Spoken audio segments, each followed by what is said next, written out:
Keine Volksabstimmung hätte die Widerstandskraft der deutschen Nation besser dokumentieren können als das Volksopfer. In Hunderten deutscher Spinnereien werden schon wenige Tage nach Abschluss der Sammlung die Spenden aus allen Teilen des Volkes für die Rüstung verarbeitet.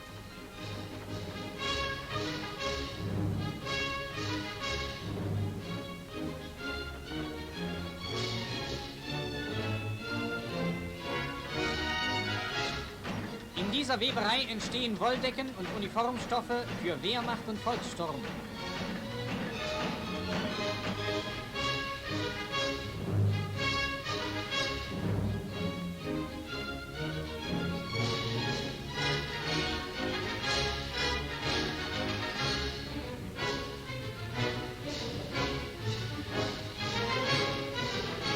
Zwischen Niederrhein und Maas haben Engländer und Kanadier eine neue Offensive eingeleitet. Dank der Standhaftigkeit unserer Westkämpfer blieb ihnen auch diesmal der erwartete Durchbruch versagt. Im holländischen Kampfraum, wo der gegenwärtige Hauptstoß liegt, setzen deutsche Fallschirmjäger über den Niederrhein.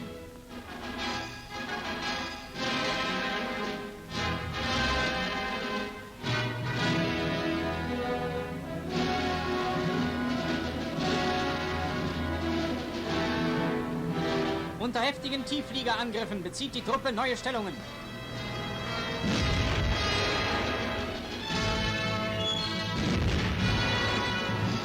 Deutsche Infanterieeinheiten in einem Frontabschnitt der Eifel. Ein feindlicher Panzerspähwagen wird überraschend unter Feuer genommen und vernichtet.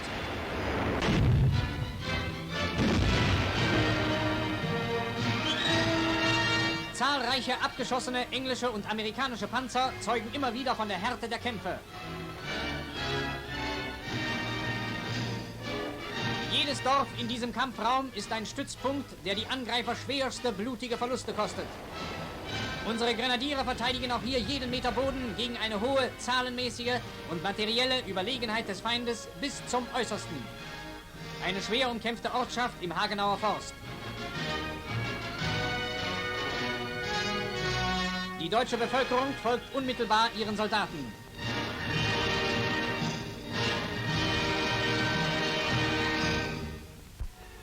Die Winterschlacht an der Ostfront ist zum Entscheidungskampf für das gesamteuropäische Schicksal geworden. Ihn führen das deutsche Volk und seine Soldaten.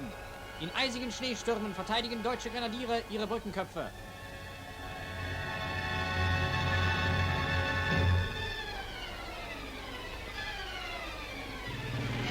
Ein Gradmelder kämpft sich durch den Schneesturm.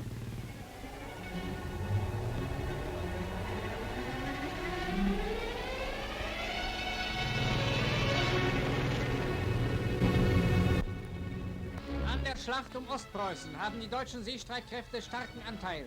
Männer und Material werden verladen.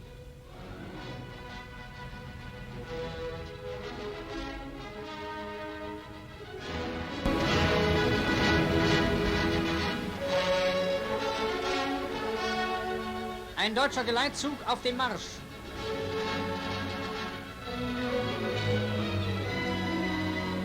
Kampfeinheiten der Kriegsmarine nehmen sowjetische Bereitstellungen und Aufmarschstraßen am frischen Haff unter Feuer.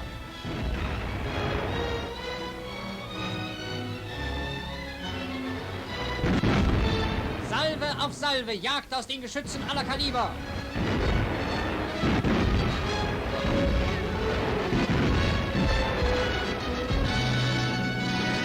Aus der Festung Breslau.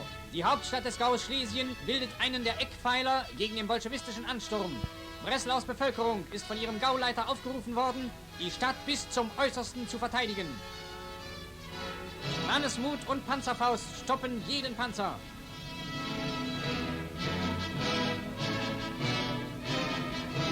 Volkssturmeinheiten beim Ausbau von Barrikaden am Stadtrand.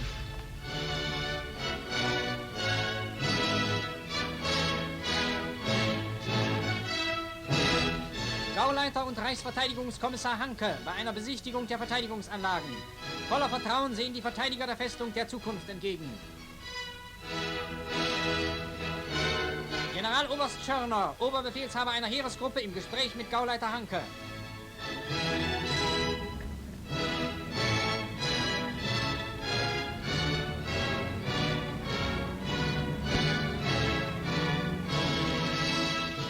Schlesiens Hauptstadt ist nach allen Seiten gegen den Ansturm des bolschewistischen Angriffs gerüstet.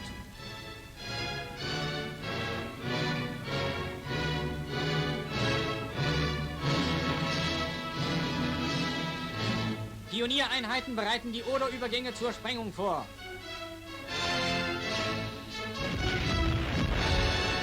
Wo es die Verteidigungsmaßnahmen erfordern, müssen Häuser und Straßenteile durch Sprengungen geopfert werden.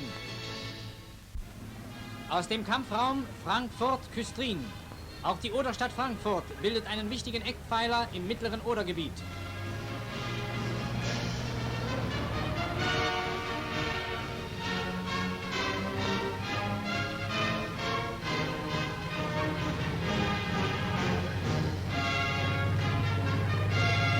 Den Flüchtlingen strömen die Reserven unserer Volksgrenadierdivisionen und Volkssturmeinheiten entgegen.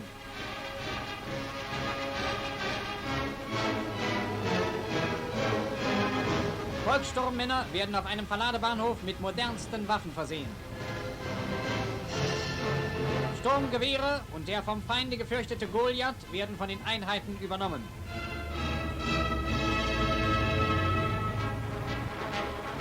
In jeder Hand die Panzerfaust.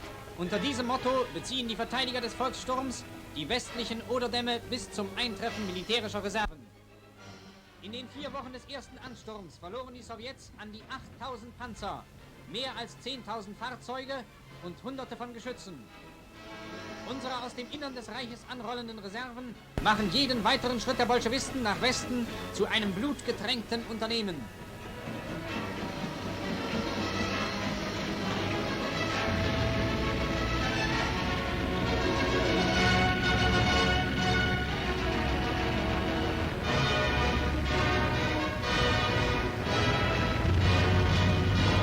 An den hohen Verlusten der Sowjets hat unsere Luftwaffe starken Anteil.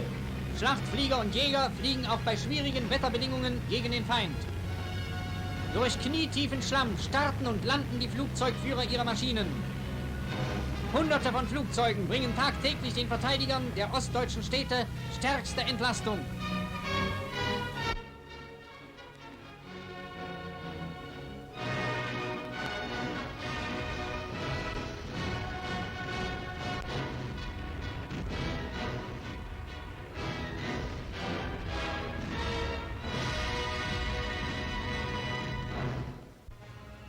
Immer neue Panzereinheiten und Infanteriedivisionen sind in Bewegung, den bolschewistischen Sturm auf Deutschland und Europa ein endgültiges Halt zu bieten.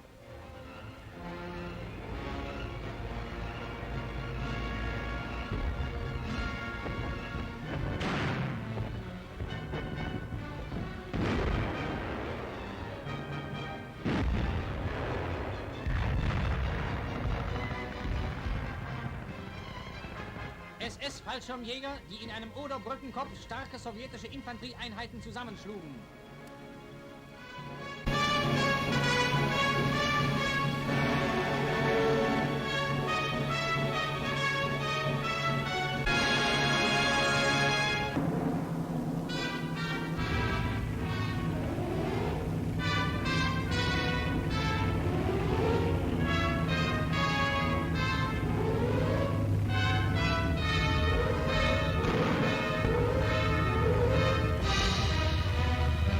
Gegen sowjetische Panzer freigekämpftes Oderdorf.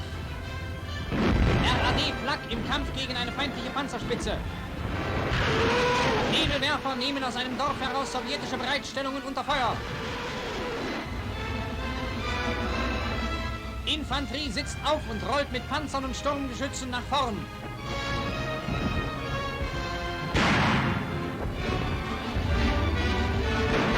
Über die alten Stätten des preußischen Schicksalkampfes hallt der Lärm der Schlachten. Auf diesem Boden wird und muss Deutschland für Europas Schicksal die Wende erzwingen.